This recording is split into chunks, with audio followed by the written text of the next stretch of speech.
कौन सा stock pick करें? कंफ्यूज्ड?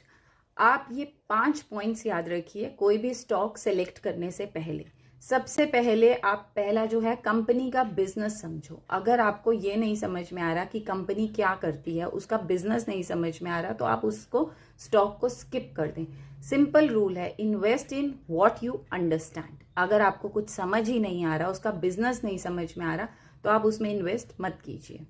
सेकंड, आप ग्रोथ पोटेंशियल देखिए कि कंपनी का रेवेन्यू और प्रॉफिट पिछले 3 से 5 सालों में इंक्रीज हो रहा है या नहीं हो रहा, क्योंकि कंसिस्टेंट ग्रोथ का मतलब है स्ट्रॉन्ग फंडामेंटल्स।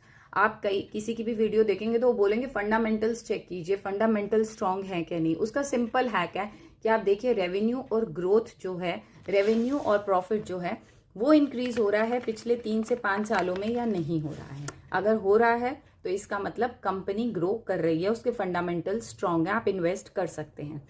थर्ड है डेट चेक कीजिए। आप ये चेक कीजिए कि कंपनी पे लोन कितना है, कंपनी ने कितना लोन लिया हुआ है। जितना ज्यादा लोन लिया होगा उतना ज्यादा रिस्की होगा वो शेयर। तो डेट इक्विटी रेशियो, जब आप फंडामेंटल्स चेक करते हैं उसमें डेट इक्विटी रेशियो होती है, वो 1 से कम हो तो बेटर है। जितनी कम डेट इक्विटी रेशियो होगी उतना बेटर होगा, यानी उतना कम उन्होंने लोन लिया हुआ है। फोर्थ, प्रमोटर होल्डिंग और मैनेजमेंट। अगर प्रमोटर्स की होल्डिंग जो है उस कंपनी में ज्यादा है, जो उसका हाई प्रमोटर स्टेक अगर होगा और क्लीन मैनेजमेंट, तो इसका मतलब है ट्रस्ट फैक्टर स्ट्रांग है।